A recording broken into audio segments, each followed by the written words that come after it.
back to another episode of Sloppy Saturdays, and today we are highlighting again and continuing our coaching carousel. We are going to go over Sherrone Moore, his departure. That has been the hottest topic around college football, just based on how unexpected it was and how everything transpired.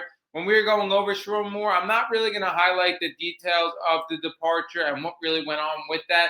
I'm going to briefly go over it. I really want to discuss how it affects his Michigan program and how Michigan will be looking onwards from this departure. Again, everything that went on with Sherrone Moore, it is kind of a touchy subject, not something I generally want to go over and focus on. Just how it affects the Michigan program is what I really want to highlight.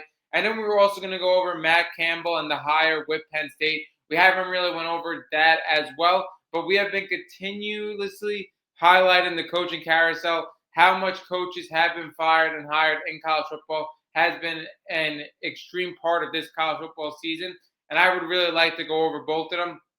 Again, we're going to go over Sherrone Moore first. Now, the Sherrone Moore thing has been very unexpected. I think Michigan did kind of get lucky in a way in getting out of Sherrone Moore because I think, again, he really only had another season under his belt. I believe the last two seasons haven't really gone on to par for Michigan. When we look at the year before, they never really had a chance based on what they went into with the quarterback position. Again, going with Alex Orji, going with Warren, that was an absolute dumpster fire. Then this year was the year he really had his recruiting class under his belt. And again, you're going to give somebody a year or two with their recruiting class. He did a really good job, I believe, getting in the right freshmen in this recruiting class. When we look at Bryce Underwood, again, him getting signed with Larry Ellison money, again, nobody could really compete with Bryce Underwood and the money that he signed for.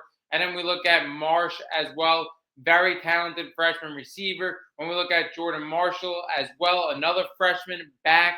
And then when you look at multiple offensive linemen as well being freshmen for them, I'm extremely nervous for Michigan right now if they're going to be able to retain all this freshman talent. Because again, when we talk about college football, the most important thing a player is committed to is their coach. Right now, everything around Michigan has been a dumpster fire. Again, with the cheating scandals a couple of years past, that made Sherrone Moore the head coach. And then when we look at now, the issues with Sherrone Moore, again, we could talk about the Sherrone Moore issues time and time again when you're looking at everything that went down with Sherrone Moore. But I don't really want to discuss all of that. Again, we've seen that time and time again in college sports with Sandusky, with Pitino. It's happened time and time again that crazy things has happened that left coaches out and fired. Again, I think really with Michigan, I kind of think they got a little lucky. Because like I said, I don't think Sherrone Moore was going to last as a Michigan football head coach. The last 2 years haven't been as expected. And again, I think this is a way better out for them than if they were to have to cough up a lot of money in the Sherrone Moore case. My issue is, like I said, they had a really good freshman class. Are they going to be able to retain them? And then also you look at the transfer portal now, the amount of top talent guys that are entering the transfer portal, and you right now don't have a head coach or you can't compete for them, that's a big issue for me.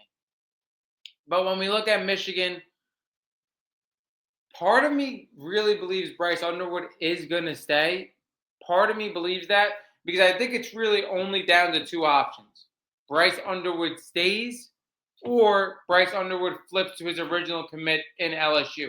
LSU is super hot right now. Obviously, Lane Kiffin is going to go over a lot of these guys that are either in the transfer portal right now or projected to be in the transfer portal, like a guy in Bryce Underwood. Again, there's Sam Levitt's out there. There's DJ Lagway's out there. There's Dylan Raiola's out there. So there's a lot of great talent in the transfer portal as well that a guy in Lane Kiffin could poach. My thing is, Bryce Underwood was an original LSU commit. Not only that, does LSU have the money to do so and is willing to make a big splash now with their new head coach in Lane Kiffin. Also, the LSU players have been recruiting Bryce Underwood as well. My thing with Bryce Underwood is the guy's getting paid $12 million to play football with Michigan. We know Larry Ellison, if he wants to keep Bryce Underwood, he can. He has more money than everybody.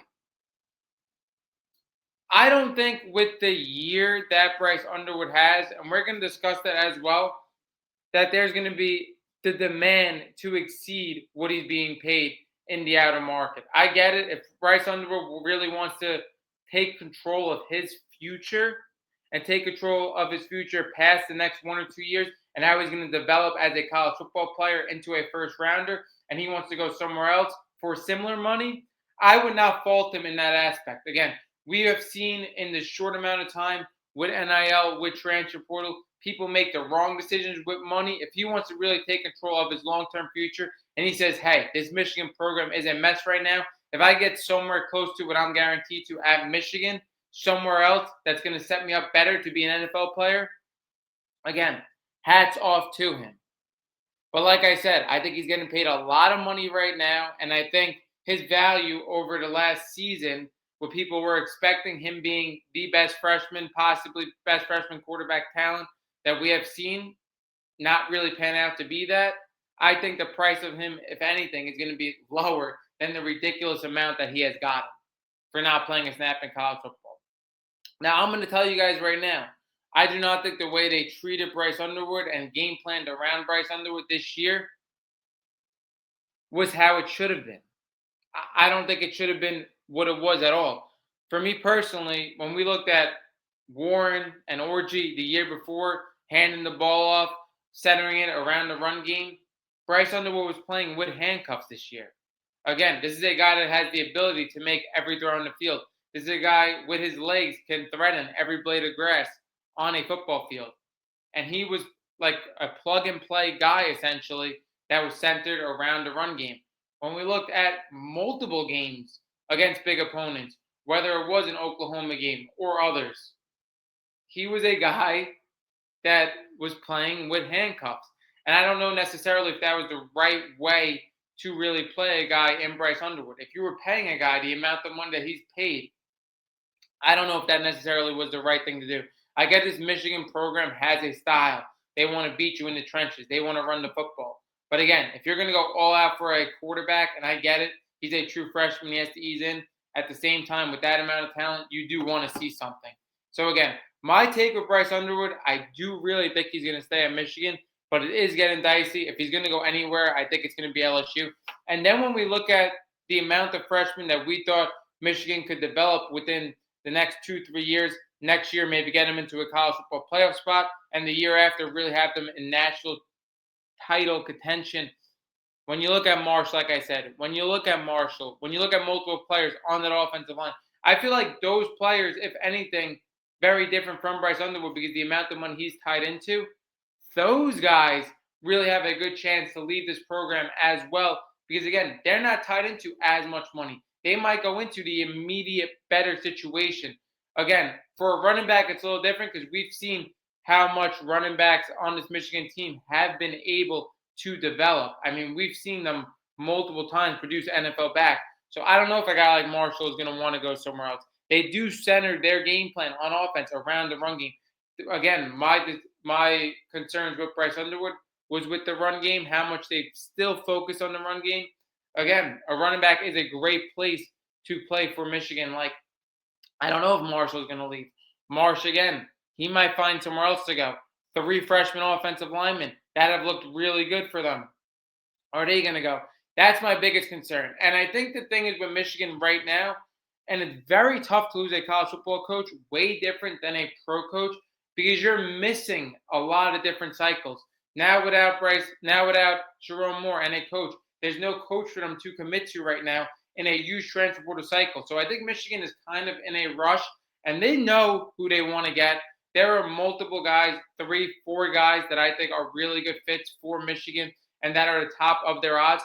But I think it's super important if you want to keep these freshmen, like I said, and go into a transfer portal cycle where you want to make big moves as you do have the money and the program stature. I think it's very important you get your guy in very quickly. Like I said, for Michigan, I do believe that they kind of got a break here because, like I said, Sherrone Moore, I don't think was the coach of their future, but it's very important you get the right guy in and the right guy in immediately. We're going to talk about 3 or 4 guys that I believe are at the top of the odds for Michigan right now. Now, Top of the odds, Jedd Fisch. I do really like Jedd Fisch. I do think he is in the right pathway to be a head coach of a major football program. I think what he did with Arizona, how Ted McMillan and Noah Fafita had a really great year under him. That offense was very explosive. Then he goes to Washington this year. He has a lot of talent there. I think they did a really good job in the Big Ten as well. I think he did as much as he could have done.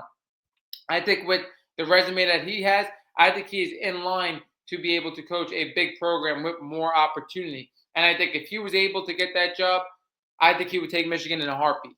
I think, again, like I said, he is in line. He took the right steps as a coach to really progress in college football. I think he would be a really good hire for Michigan. I just don't know if Michigan is going to want a real sexy hire because, again, they have the money, they have the program stature to get pretty much anybody they want right now. I don't know if they're going to look at him as the sexiest hire, but I do think he's a great football coach. I do think he could do a lot with Michigan. Next guy we have, Kenny Dillingham. I think Kenny Dillingham with Arizona State has really transformed that program. I think it's a really good program. I think he shut down rumors again in interviews as well. But I think he would be a really good coach as well. I think he has developed multiple NFL guys to be high stature guys. We looked last year in the college football playoffs. They were a couple of plays away from being deep in the college football playoffs. I think he did a great job with Jordan Tyson, Cam Scatterbo. I think he did a really good job with Sam Levitt as well, even though Sam Levitt is leaving that program. Just because, again, they just had a rough year with turnover, with injuries. I think Kelly Dillingham would be a great culture changer for them, and I think it would be a really good coach. Again, are they going to go with a sexier hire? I don't know. Now we're talking about Kalen DeBoer. That's the sexy hire for them. Taking an Alabama coach away from that program. Again, if Alabama believes in Kalen DeBoer, I don't know if there's a better job than Alabama. And I'm not necessarily sure that's the best fit for Michigan as well. When we look at Kalen DeBoer, I loved him when he was the hire for Alabama because I thought what he did with Washington was absurd. The amount of guys he gotten into the pros, how high octane that offense was. When you look at Michael Penix, the 3 NFL receivers, Dylan Johnson, again, making Washington in the national championship, I thought that was a huge leap for that program, and I thought him developing NFL talent was phenomenal. Now, when you look at him with Alabama, he kind of just leaves me wanting more every season. I mean, last year was an absolute disgrace, 12-team playoff. Alabama isn't in it when they're a lock for a 14 playoffs. Then when you look at this year, them losing the SEC championship, the last 4 or 5 weeks for them hasn't been great. They aren't in the middle seed of the college football playoffs right now. They aren't a top 5 team. Again, you expected Alabama after the Saban era maybe to take a drop off with the transfer portal, with the NIL, stuff not being the same, them not being guaranteed necessarily the guys they once were. But again, I think for Kalen DeBoer to get him out of Alabama, you're going to have to pay a premium amount. I don't think he's the best candidate at all either. I don't think he's that much of a difference from these Jedd Fisches, from these Kenny Dillinghams. I would much rather go with a guy like that that's ready, in line, hungry for that job, than try to get a Kalen DeBoer right now that hasn't been impressing you in Alabama and having to pay that amount for him. I'm not the biggest fan of that. Another guy I do want to add in for this Michigan job, who I think, again, I will be hammering for him because I think his resume really in the extension of football is better than anybody's resume. Again, when you look at Super Bowl champion. Then also I do want to combine his personality, how active he has been in social media, his camps, and I feel like his personality resonates so much better in the college level than the pro level. I want to talk about John Gruden. Again, it's going to take a lot for somebody to take a shot on him, how much he has been out of college football. And then we also talk about his past as well. Again, a little dicey with his past, but I like John Gruden. I think he, as a football mind, again, you could argue with anybody how great of a football mind he is. Then when you also look at his personality, how he could resonate, how he could recruit possibly, I think, again, possibilities are endless. I think if somebody gave him a shot like a Michigan, I think he would take it. I don't think you have to pay as much as poaching a candidate away because he hasn't been in the coaching circles. And I think he would be a home run hire. I really think he would be great in the sport of college football. I'm waiting for somebody to take a shot on him. Those are the 4 candidates for Michigan. But like I said, to keep the freshmen that they have and to also be active in the transfer portal right now, they got to get this hiring process done. They are Michigan. They are a great program, a program of stature. And again, a program with a lot of money. I think they could get the right guy for them immediately. Now I want to talk about Matt Campbell and the hire for Penn State. I do really like this hire for Penn State. Now, I do think whoever was going to be hired from Penn State is taking a massive leap of faith right now because of the stature that program is at. I believe this was such a pivotal year for Penn State. When we look at Penn State, them with Michigan, them with Ohio State, have always been like the third, fourth wheel in the Big Ten. And we looked at Penn State this year and them having to really push their chips ahead. They were a top 3 ranked school going into the year. They were 2 or 3, depending on where you put them. Again, depending on the polls. And they were ahead of a lot of these programs. They really flat out never were. This was such a pivotal year for them. Again, they got a lot of people to stay. They were one of the most experienced teams in college football. We all know how it went. It went as bad as it could possibly go. Now you look at Penn State, and their recruiting class was at an all-time low this year, all-time low. And now you look at the transfer portal, it's going to be very interesting to see if they're going to be able to get anybody to come here. I feel like, again, if Penn State was able to contend this year, make a deep college football run, they would have been in such a better state for the next 5 years of this program. I'm telling you, I cannot understate how pivotal this year was. Now they bring in Matt Campbell. I think Matt Campbell is right for this job. My issue with him, like I said, with how experienced his team was and how much turnover he's going to have to heavily use the transfer portal. And again, I don't know how kids are going to look at Penn State right now. It's going to be very important that he gets Iowa State guys, again, his experienced guys, to flip to Penn State. I think that's huge. I think the possibility of him getting Rocco Beck to come to Penn State would be tremendous. I think it would be tremendous because you're bringing in an experienced quarterback, a quarterback that has proven that he could play for a while in college football. That could completely change the program and make them competitive next year. Again, I'm a little surprised that Penn State wasn't able to really hunt for the big fishes, but I do think Matt Campbell, like I said, what he was able to do, you see him go from Toledo to Iowa State. He's been able to get NFL guys get guys to the NFL. He's been able to develop. I just think right now, again, the program at Penn State is at an all-time low, and he's going to have to change this very quick. Because, again, like I said, all their key guys, whether it's a Key Wheatley, whether it's Dennis Sutton, whether it's the 2 backs, whether it's Drew Allen, their core is all going to be gone right now, and you got to make an instant flip in the next year or two to get them back in contention. I think that's a very tough task, but I do think it's a really good hire. That wraps up this Coaching Carousel episode. Drop down below what you think of the state of Michigan. What you think of the state of Penn State? Do you agree with my Michigan candidates right now? Do you think Michigan got off the hook with Sherrone Moore? Do you think they're going to keep Bryce Underwood and some of these freshmen? And again, where do you think Penn State's going to go? That wraps up this episode of Coaching Carousel and Sloppy Saturday.